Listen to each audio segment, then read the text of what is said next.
Hello नमस्कार। तर आज मी केली होती कच्च्या फणसाची भाजी। चला मी त्याची रेसिपी तुमच्यासोबत सुद्धा शेअर करते। फणस चिरण्यापूर्वी चाकूला आणि हाताला व्यवस्थित तेल लावून घेतलेलं आहे, खोबरेल तेल लावलेलं आहे, कारण अशा प्रकारे हा फणसाचा चीक सगळा येतो, हाताला लागू नये, त्यामुळे त्याला हाताला आणि चाकूला व्यवस्थित खोबरेल तेल लावून घ्यायचं आहे। हा अशा प्रकारे चीक पुसून घेतला, त्याचे फणसाचे 2 भाग केलेले आहेत सुरुवातीला। त्यानंतर पुन्हा असे मी त्याचे छोटे छोटे पीसेस करून घेणार आहे, कारण त्याचं वरचं फणसाचं ग्रीन भाग जो आहे तो पण आपल्याला काढायचा आहे। छोटे भाग केले तर चिरणं सोपं जातं, त्यामुळे मी अशा प्रकारे छोटे छोटे पीसेस करून घेतलेले आहे। त्यानंतर फणसाचा हा हिरवा टोकरी भाग जो आहे तो सुद्धा अशा प्रकारे काढून घ्यायचा आहे।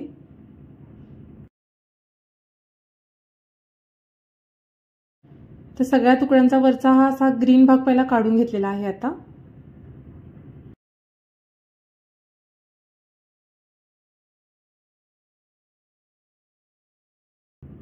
त्यानंतर हात पूर्ण पुसून घेतलेले आहेत टिश्यूने। हात धुण्यापूर्वी पहिला टिश्यूने पूर्ण पुसून घ्यायचे। त्यानंतर पुन्हा याचे 2 तुकडे केलेले आहेत, कारण की हा मधला जो पाव, ह्याला पाव म्हटलं जातं, तुमच्याकडे काय म्हणतात मला कमेंट करून सांगा।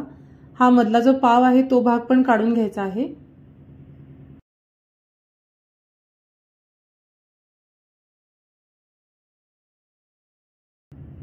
व्हिडिओत दाखवल्याप्रमाणे अशा सगळ्या तुकड्यांचा हा मधला पाव मी काढून घेतलेला आहे।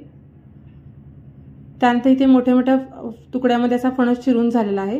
पुन्हा त्याचे छोटे, अगदी छोटे करायचे नाहीये, थोडे छोटे भाग केलेले आहेत। यामध्ये हा अठळ्या आहेत, हा कोवळा फणस आहे, तरीही तुम्हाला नको असेल तर तुम्ही अठळा काढू शकता, पण मी अठळा अशाच ठेवणार आहे। पण अठळ्याच्या वरती एक असा जाडसर भाग असतो तो मी काढून घेतलेला, जेवढा जमेल तेवढा काढून घेतलेला आहे।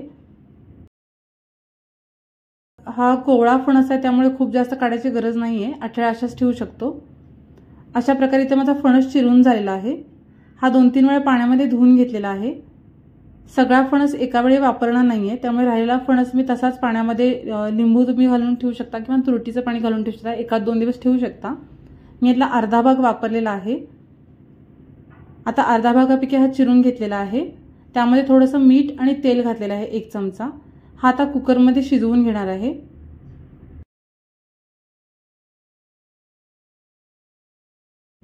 फणस कुकरमध्ये शिजवत असताना त्या भांड्यामध्ये अजिबात पाणी घातलेलं नाही, फक्त कुकरमध्ये तळाशी पाणी घातलेलं आहे आणि याच्या आता 2 शिट्ट्या काढून घेणार आहे। त्यापेक्षा जास्त शिट्टी काढून घ्यायची गरज नाहीये, 2 शिट्टीमध्ये फणस अगदी व्यवस्थित शिजतो। आता इथे 2 शिट्ट्या झालेल्या आहेत आणि कुकरची वाफ गेली, त्यानंतर आता फणस शिजलाय का बघूया।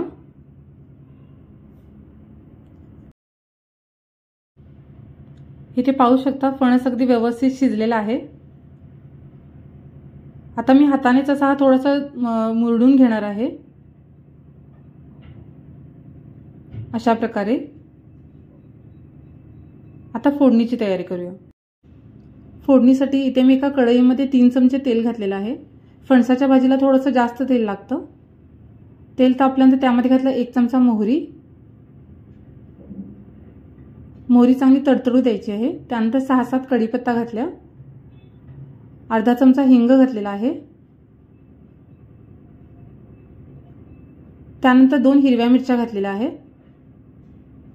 मिनिटभर फोडणी परतून झाली की त्यानंतर त्यामध्ये घातलेले पाव चमचा मेथी, मेथी सगळ्यात शेवटी घालायची आहे। त्यानंतर इथे मी भिजवलेले आणि भिजवून शिजवलेले शेंगदाणे घेतलेले आहेत। त्याचबरोबर काजू सुद्धा हे थोडेसे भिजत ठेवले होते। हे आपल्या आवडीनुसार कमी जास्त करू शकता। हे मी 4-4 चमचे घेतलेले आहेत। ओले काजू अवेलेबल असतील तर ओले काजू सुद्धा घेऊ शकता। त्यानंतर मुरडलेला जो फणस होता त्यावर मी लाल तिखट घातलेला आहे, काश्मीरी तिखट घातलेला आहे 1 चमचा आणि अर्धा चमचा हळद घातलेली आहे। मिरची आपण ऑलरेडी वापरल्या त्यामुळे तिखटाचा वापर कमी करायचा आहे। त्याचबरोबर आता चवीनुसार मीठ घातलं। मीठ मगाशी शिजवताना घातलेलं होतं, त्यामुळे बेताने वापरायचं आहे। हे आता सगळं एकदा परतून घेऊया छान तेलामध्ये।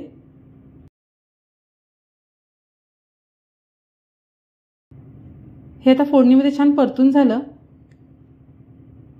की त्यामध्ये घातलेला आहे 2 चमचे गूळ, पाव कप ओल्या नारळाचा चव घातलेला आहे। नारळाचा चव जेवढा जास्त वापरेल तेवढी चव चांगली येते फणसाच्या भाजीला। यामध्ये कांदा लसूण काही वापरलेलं नाहीये। आता हे सगळं छान एकदा मिक्स करून घ्यायचं आहे आणि पुन्हा याला झाकून ठेवून 1-3-4 मिनिट वाफ द्यायची आहे। त्यापेक्षा जास्त वाफ द्यायची गरज नाही, कारण फणस ऑलरेडी शिजलेला आहे आणि शेंगदाणे घातलेले ते सुद्धा शिजवूनच घातलेले आहेत। आता इथे वाफ देऊन झालेली आहे। आता यामध्ये घालते कोथिंबीर,